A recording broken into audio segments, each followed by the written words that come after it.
Well, when you reach a certain level of notoriety in this country, you can't turn a street corner without some reporter wanting to interview you. I wouldn't mind it so much if they didn't all ask the same fool questions. Every city, every state, every town, the torture is repeated with depressing regularity. Once when I was out on a lecture tour, a dapper young man knocked on my hotel room door and announced that he was collecting for the daily thunderstorm. My first impulse was to pulverize him with the chair, but he sat down in it before I could go into action. I was not at my best that morning. Indeed, my powers were somewhat under a cloud. I couldn't stand the usual inquisition. I just couldn't. So I decided to block every question with as befuddling a barrage of nonsense as I could muster. He started out by saying, now then, Mr. Twain, hoping it's no harm, but I've come to interview you. Come to what? Interview. Once more, young man. Interview. Yes, I see. Yes, how do you spell it?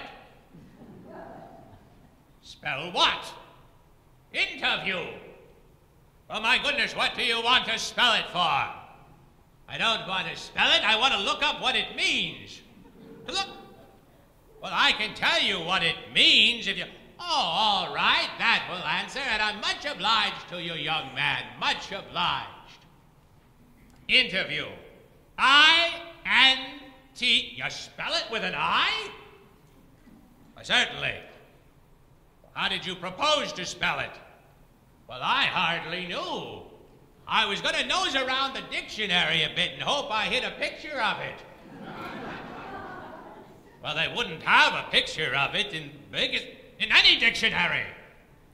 My dear Mr. Twain, I mean no harm, but you don't look as intelligent as I was led to believe.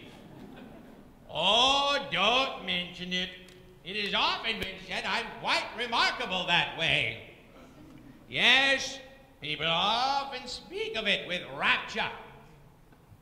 I can easily imagine. But about this interview, you know it has become the custom to interview anyone who has become a celebrity. Indeed, I hadn't heard that before.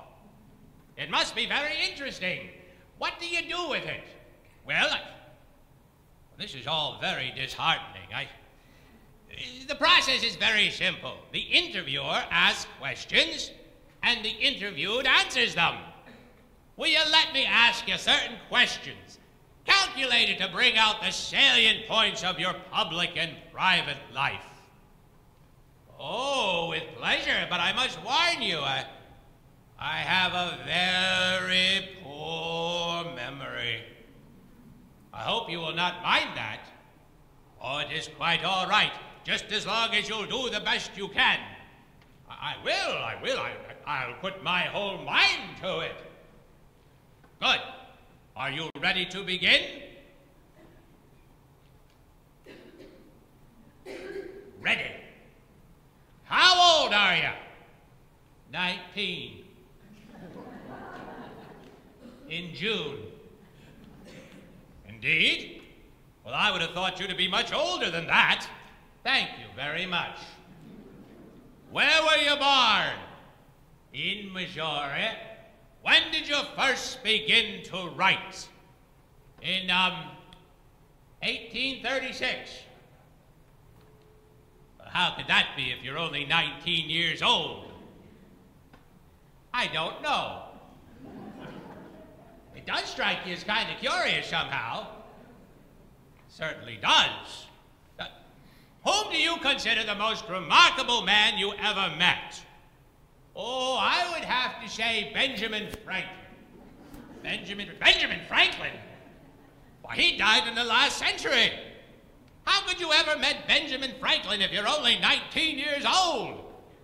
Now, if you know more about me than I do, what are you asking me questions for? was only a suggestion, nothing more. How did you happen to meet Dr. Franklin? Well, I happened to be at his funeral one day, and he asked me to make less noise. Because, good heavens, if you're at his funeral, he must have been dead. And if he was dead, how could he have cared whether you made a noise or not? Oh, he was always a very particular kind of man that way. I don't understand this at all. You say he spoke to you, and yet he was dead. I didn't say he was dead. Well, wasn't he dead? Some said he was, yes. Some said he wasn't.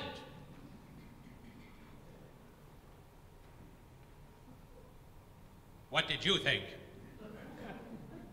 Wasn't any of my business. It wasn't my funeral. Well, let me ask you something else.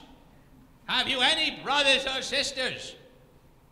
Well, yes, I think so. I believe I have.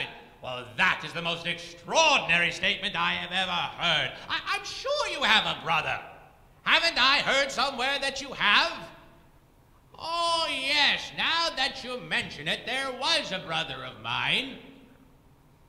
William. Bill, we used to call him. Poor old Bill. Is he dead? There's always a great mystery about that. We never could tell. He disappeared then, did he? Well, yes, he disappeared in a sort of a general way. We buried him. Buried him? You buried him without knowing whether he was dead or not? Oh, no. He was dead enough, all right. He was always pretty dead. Well, I don't understand this at all. Where is the mystery? Somebody was buried. You knew he was dead. No, we only thought he was dead. Oh, I begin to see. He came to life again then, did he? I'll bet he didn't. Well, I don't understand this at all. Somebody was buried. He must have been dead. Where is the mystery? Well, that's it. That's it entirely. You see, we were twins, defunct and I. And we got mixed up in the bathtub when we were only 2 weeks old. And one of us was drowned, but we don't know which.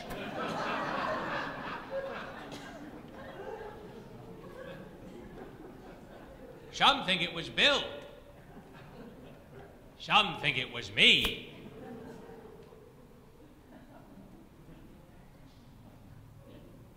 What did you think?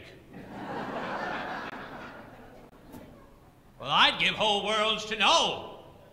This solemn mystery has cast a gloom over my entire life. But I will tell you a secret about it, which I have never before revealed to any living person. One of us had a mark. It was a curious mole on the back of his left hand. That was me. And that child was the one that was drowned.